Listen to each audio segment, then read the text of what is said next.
3 रातें बीत चुकी थीं और उन रातों के साथ आर्यमन के भीतर का उजाला भी अब दम तोड़ चुका था।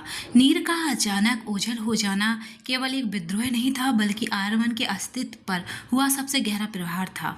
वह नीर जो उसके वजूद की धड़कन थी, अब एक अनसुलझी पहेली बन चुकी थी। दुनिया के लिए वह बेहद शक्तिशाली था, पर इस समय उसकी सारी ताकत उस डर के आगे घुटने टेक चुकी थी कि कहीं सच में उसने राख न कर दे। काली हवेली के उस एकांत कक्ष में जहाँ सिर्फ अंधेरे का राज था, आर्यमन बीते 72 घंटों से जहर और यादों का घूंट पी रहा था। सामने रखी खाली गिलास उसकी वीरानी की गवाही दे रही थी। उसका साया बनकर साथ रहने वाला आयुष, जो 3 दिनों से इस तबाही का मुंह गवाह था, अब और संयम नहीं रख पाता। उसने आर्यमन के हाथ से वो कांच का पात्र छीन लिया। विनाश की इस राह को छोड़ दे आर्यमन, इस तरह खुद को मिटाने से खोया हुआ कल वापस नहीं आता। आर्यमन की आंखों में कोई हलचल नहीं हुई। वह पत्थर की एक मूरत सा शांत था। उसने एक धीमा संकेत दिया और कुछ ही पलों में एक सेवक वहां चंद अवशेष लेकर आया। नीर का वो रेशमी दुपट्टा, उसकी एक कलाई की चूड़ी और एक स्याही से भरी डायरी। आयुष के कुछ बोलने से पहले आर्यमन ने उन स्मृतियों का मंदरा उड़ेल दी और एक जलती हुई तीली उस पर ढेर पर फेंक दी। आर्यमन, यह तू क्या कर रहा है? यह उसकी आखिरी निशानियां हैं। आयुष का सुर कांप उठा। आग की नाचती लपटों को देखते हुए आर्यमन की ठंडी आवाज़ गूंजी। स्मृतियाँ जब तक सहारा देती हैं तब तक बेसुकून है, पर जब वे घाव कुरेदने लगें तो उन्हें जला देना ही बेहतर है। मैं अब और बिखरना नहीं चाहता। अग्नि के प्रकाश में उसका चेहरा किसी निष्ठुर चट्टान की तरह सख्त दिख रहा था। उसने जलती हुई राख की ओर देखते हुए कहा, मैंने उसे अपनी रूह में बसाया था, उसकी हर ख्वाहिश को सजदा किया, पर बदले में उसने मुझे केवल छल दिया। उसका गला भर आया, पर उसने आंसू नहीं गिरने दिए। मैं हार सह नहीं सकता हूँ, अभाव सह सकता हूँ, लेकिन विश्वासघात नहीं। जो हाथ मेरी पीठ में खंजर घोंपते हैं, मैं उन हाथों को ही काट देता हूँ। वह एक कदम पीछे हटा और घोषणा की, आज इस राख के साथ नीर का अध्याय मेरे जीवन से समाप्त हुआ। अब से वह मेरे लिए मृत है, और याद रखना, अगर किसी ने इस हवेली में उसका नाम दोबारा लिया तो वह मेरा शत्रु होगा। आर्यमन के भारी कदमों की दहक हवेली की दीवारों से टकराती रही। आयुष वहीं ठगा सा खड़ा रहा। उसे पता था कि आर्यमन का यह न्याय अंतिम है। उसके लिए धोखा कोई शब्द नहीं, बल्कि एक अंतहीन नर्क था। आयुष ने नम आंखों से शून्य की ओर देखा और बुदबुदाया, ईश्वर, इसे संभाल लेना। नीर ही वह कड़ी थी जो इस दैत्य के भीतर के इंसान को जीवित रखती थी। अब अगर कोई मिजाज बदल सकता है तो वो स्याही है, जो इस अंधेरे को अपनी रोशनी से काट पाए।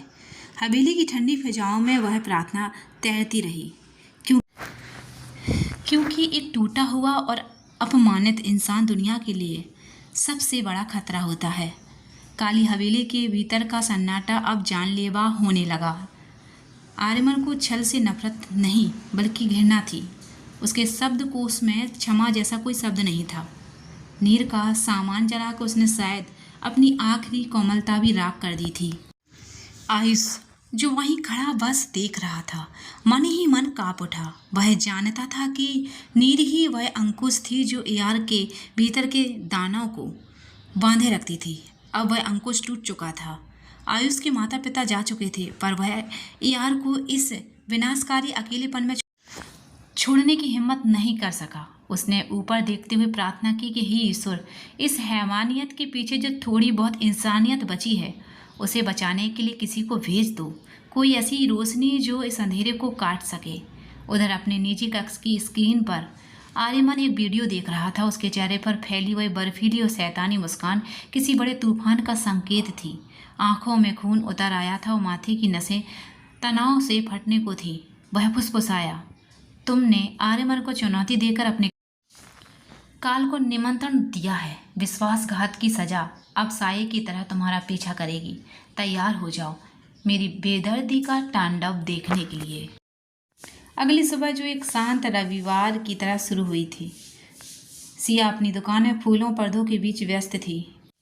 उसका काम शादियों और बड़े फंक्शन में डेकोरेशन का था। वह जल्दी जल्दी कुछ नए डिजाइन फाइनल कर रही थी, क्योंकि उसे दोपहर में एक स्कूल पहुंचना था जहां वह गरीब बच्चों के साथ समय बिताती थी और उन्हें कला सिखाती थी। तभी दुकान के बाहर एक काली दमकदार गाड़ी रुकी। काले लिबास में एक सख्त चेहरा वाला आदमी उतरा और सीधे सिया के पास पहुंचा। आप ही सिया हैं? मेरे बॉस ने यह चेक दिया है। उनकी बहन की शादी का जो डेकोरेशन आपको दिया था वह उसी का बकाया पेमेंट है। सिया ने चौंक कर लिफाफा लिया, पर मैंने तो कोई भुगतान मांगा ही नहीं था। और कौन बॉस? क्या नाम है उनका? उस आदमी के चेहरे पर एक रहस्यमयी चमक उभरी। नाम नहीं, वह सिर्फ काम के लिए जाने जाते हैं। उन्होंने कहा है कि आज से आपकी ज़िंदगी बदलने वाली है। सिया के हाथ अनजाने में कांपने लगे। उस लिफाफे में 1 लाख रुपया अतिरिक्त थे। सिया ने पूरी दृढ़ता से कहा, रुको, वह विवाह तो संपन्न ही नहीं हुआ, मंडप और सजावट का इस्तेमाल ही नहीं हुआ, फिर यह पूरी राशि कैसे स्वीकार कर सकती हूँ? मेरे सिद्धांतों के विरुद्ध है। यह चेक वापस ले जाओ। वह कनिंदा घबरा गया। वह जानता था कि उसके बॉस का आदेश टालना मौत को बुलावा देना है, पर सिया अपनी बात पर अड़िग थी। अंततः वह आदमी बिना कुछ कहे एक अनजानी दहशत के साथ वहां से लौट गया। तभी अर्जुन अपनी पुरानी पीली स्कूटी बसंती को घुमाता हुआ वहां पहुंचा। धूल उड़ाते हुए उसने एक महंगी गाड़ी को जाते देखा। सिया, वह कौन था? इतनी महंगी गाड़ी यहाँ क्या कर रही थी? सिया ने गहरी सांस ली। वही अजीब आदमी जिसके यहाँ हमने शादी की सजावट का कॉन्ट्रैक्ट लिया था। उसका आदमी पैसे ही देने आया था, पर मैंने लौटा दिए। अर्जुन की आंखें फटी रह गईं। अरे पागल है क्या? तू तो इन्हीं पैसों से राजू का इलाज करवाने वाली थी ना? सिया ने एक शांत मुस्कान के साथ कहा, इलाज के लिए कोई और रास्ता निकाल आएगा अर्जुन, पर यहाँ शादी की रस्में ही पूरी नहीं हुई। वहाँ की सजावट के इतने पैसे लेना मेरा हक नहीं है। सोचो, उस आदमी की बहन शादी छोड़कर चली गई। उस भाई के दिल पर क्या बीत रही होगी? अर्जुन ने शक भरी निगाहों से सिया को देखा। देख सिया, तू सच बता, कहीं उस लड़की को शादी के मंडप से भगाने के पीछे तेरा हाथ तो नहीं है? तू दूसरों की मदद के चक्कर में अक्सर खुद को आग में झोंक देती है। सिया बस उसे घूरती रह गई। उसे नहीं पता था कि उसकी यह ईमानदारी और उस रहस्यमय बॉस के पैसे ठुकराने का फैसला अब उसे सीधे आर्मन के रास्ते में खड़ा कर देगा।